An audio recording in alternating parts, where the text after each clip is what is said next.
What's up, you guys? I'm back with another video, and today I want to give you guys somewhat of a transformation. My client had an undercut for a pretty long time, and we're going for something a little bit cleaner. So I hope you guys enjoy the video. If you do, please like, subscribe, share it with somebody who you think is going to find some value in it, and I will see you guys on the other side. Peace.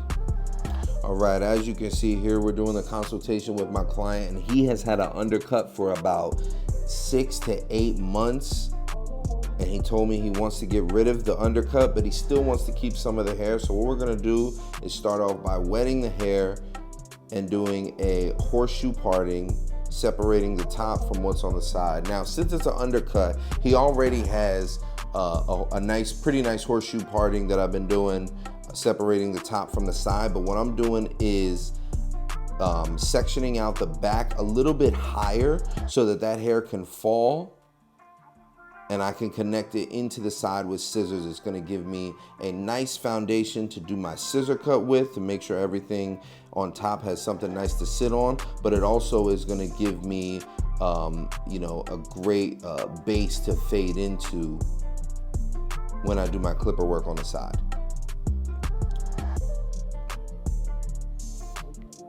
And here I'm just pulling everything in the back straight out, just kind of clipping what's hanging over. And you'll see the end result once I blow dry. Everything's gonna be sitting really nicely back there. Nothing's gonna be hanging over, nothing's gonna be sticking up. And that's the goal with these haircuts, is to make sure that everything is laid down properly and laid down nicely. So as always with the top, especially with these longer lengths, we split the hair down the middle, and I'm going to start with the block graduation that I did, but as I move toward the front, I'm going to slope my fingers downward to try to maintain as much length as I need for this cut on top. So it is gonna kind of be a disconnected pompadour. It's just not really gonna look that disconnected once I'm all said and done. It's gonna look like it blends in. And you guys are gonna see how I did that. So now with this, the easy way to check your lengths when you're splitting it down the middle is just to comb everything down and see if one side is hanging a little bit lower, and on this side it was. So I'm just going back in and taking about another ½ inch to 1 inch off.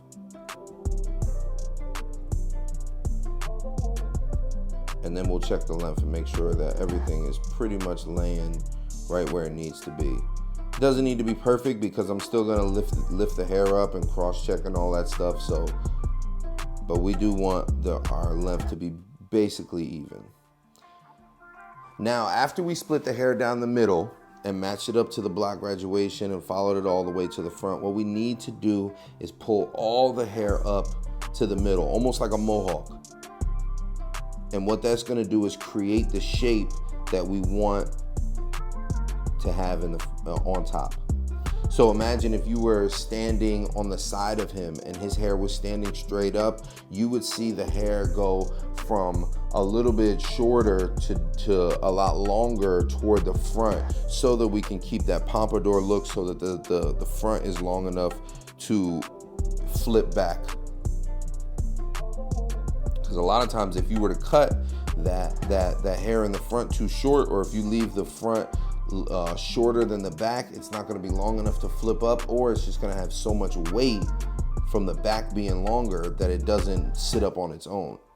I want him to be able to rock this haircut without product, just to be able to shake his hair in the morning and go. And as you can see, every time I finish a step, I comb the hair backward to what I want the finished result to be. And that's because I feel like the neater your process is while you're cutting hair, the neater your result is going to be when it's all said and done. And right here I'm blow drying. Normally I'll blow dry with my hand, but since he's getting a pompadour and for the sake of the video, I wanted to show you guys how I blow dry with an actual brush. And you can see the blow dryer follows the brush. As I move the brush back, the blow dryer follows. If I was to keep the blow dryer in one spot, I'm gonna mess around and burn my client's scalp, and that's not gonna be pleasant for him. So when we blow dry, we always start on the side We start on one side, then we start on the other, then we go to the back, and then work our way up to the front. But I start on the side so that I can have something like, kind of like a base. I'm creating a foundation for the top to sit on.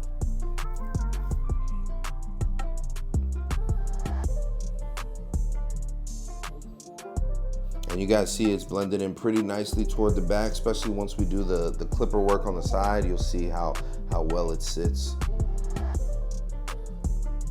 The goal is to kind of create almost like a V in the back where that long hair blends into the fade on the side. And that V should come right over the occipital bone.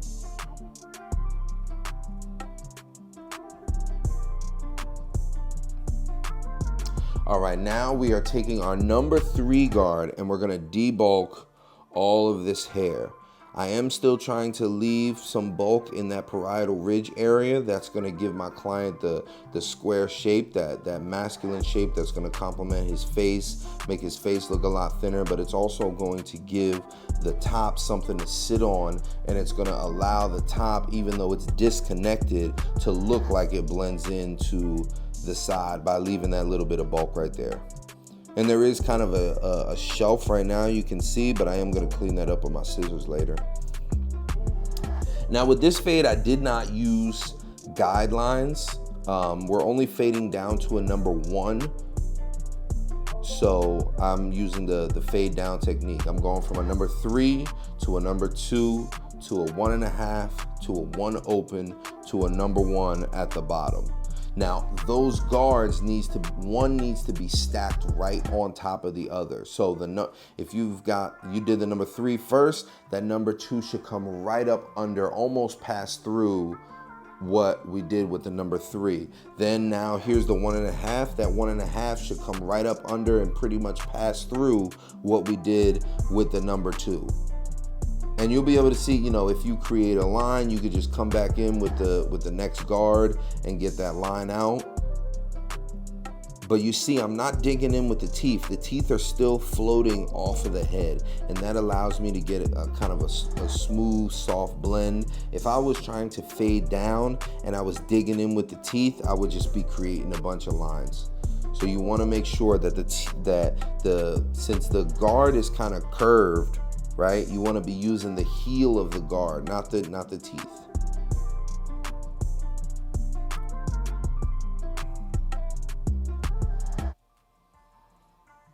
This is my number 1 open, I believe.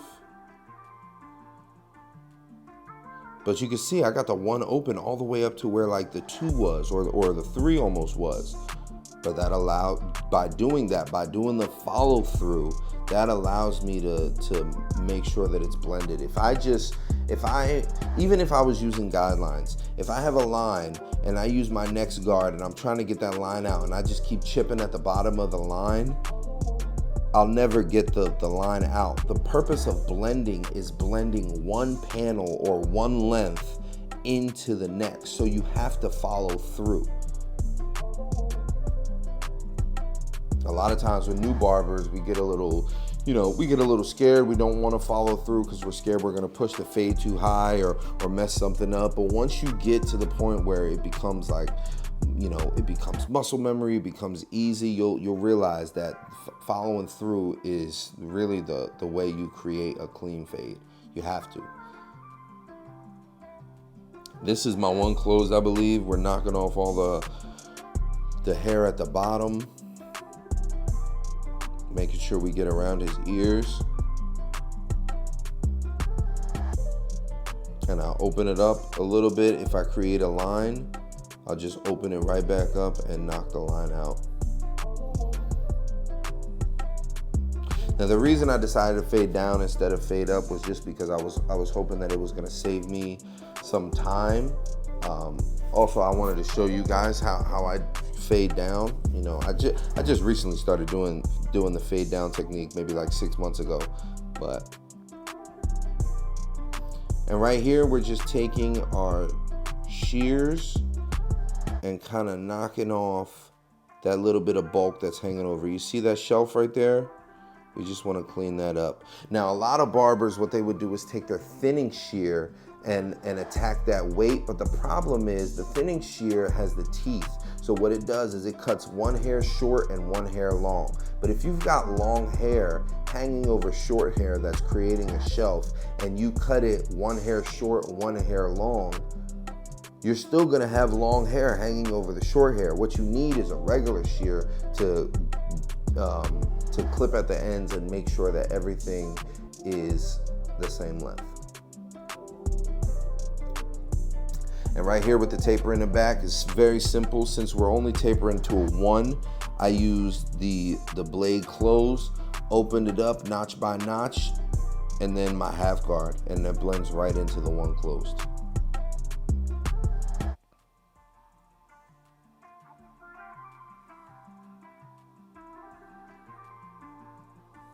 Here we're just lining the client up.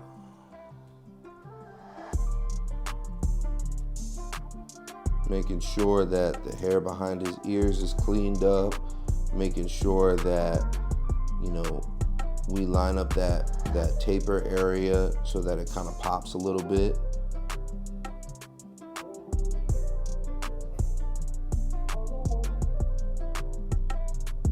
Also the ear hairs. If you guys want to go above and beyond for your clients, make sure you get their ear hairs, their nose hairs. It's not cute, it's not sexy, but it is something that will help you with retaining your clients. Is making sure that you take care of the ear hairs, the nose hairs, the little extra things for them.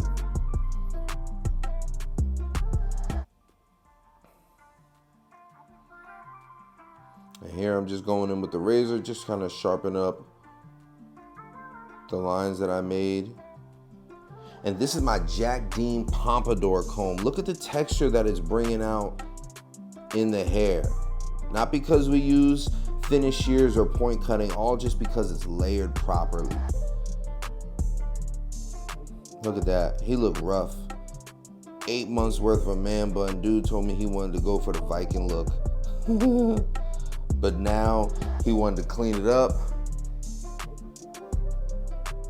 And this is the finished result. Look at how that blends in the back. And the volume on top, faded down to a number 1, taper the back out.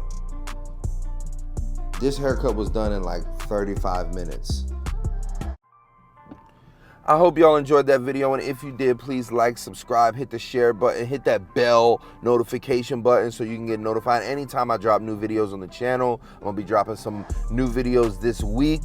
I got some cool stuff coming, so if you're interested, please follow, subscribe, and all that good stuff, and I will see y'all in the next video. Peace.